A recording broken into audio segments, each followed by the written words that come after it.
everyone, welcome to Tax Bite by Kapil. In this video, we will learn how to calculate profit and loss in Excel easily.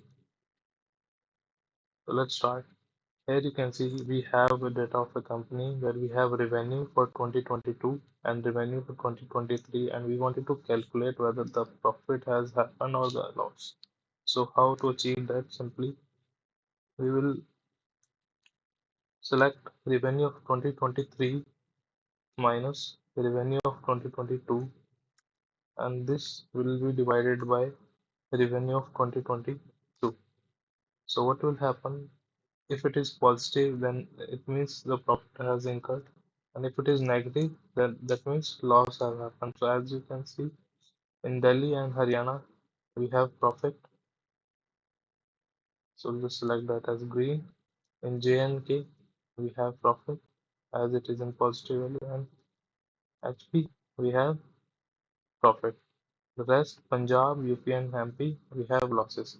So that's how you can easily calculate profit and loss in Excel. That's it for this video.